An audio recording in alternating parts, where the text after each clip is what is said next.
A single-use property asks one question: can this one thing make money? A hospitality stack asks a better question: how many ways can this land become useful without losing its soul? A hotel has rooms. A farm has crops. A retreat has programming. A restaurant has meals. A villa development has private homes. A media brand has content. A community has belonging. But a productive estate can connect all of them. Not randomly, not chaotically, not by adding every possible revenue stream until the whole system breaks, but by stacking compatible layers that reinforce the same place. That is the hospitality stack. Lodging brings people to the land. Food gives the visit meaning. Trails help guests discover the property. Retreats create programming.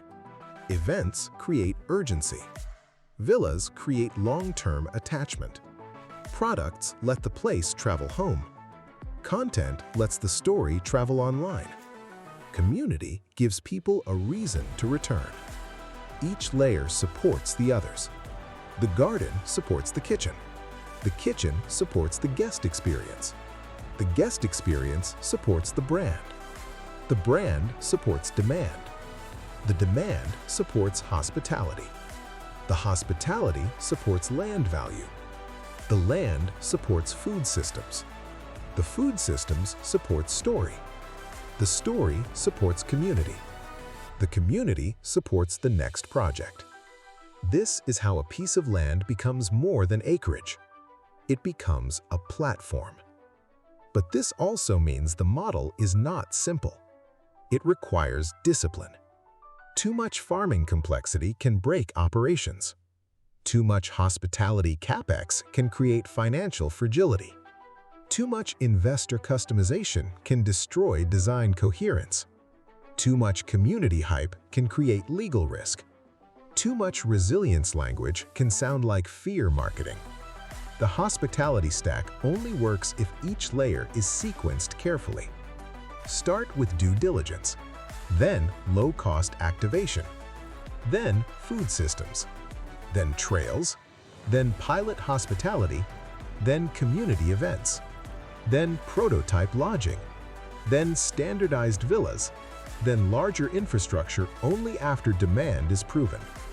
The goal is not to build everything at once. The goal is to let the land become useful in stages. This matters because single-use land is fragile. If the only thesis is lodging, the property depends on occupancy. If the only thesis is farming, it depends on crop economics. If the only thesis is villas, it depends on buyers. If the only thesis is retreats, it depends on programming. But a well-designed hospitality stack gives the land more than one way to matter. A guest can come for a retreat, return for a family stay, buy honey, watch the estate online, attend an event, consider a villa, bring friends, join the community.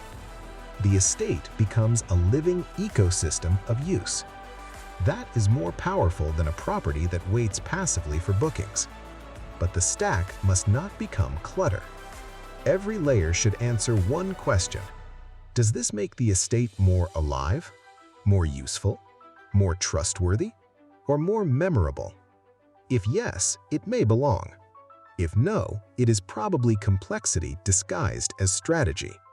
A strong hospitality stack should feel natural. The food should connect to the land. The trails should connect to the views. The villas should connect to the estate identity. The retreats should connect to the community. The products should connect to the food systems. The content should connect to real progress. The brand should connect to what guests actually experience. When that happens, the estate becomes more valuable than the sum of its parts. Not just rooms, not just crops, not just events, not just villas. A place where all of those things make each other stronger. That is the promise of the hospitality stack. It turns land into experience. experience into memory, memory into demand, demand into community, community into long-term value.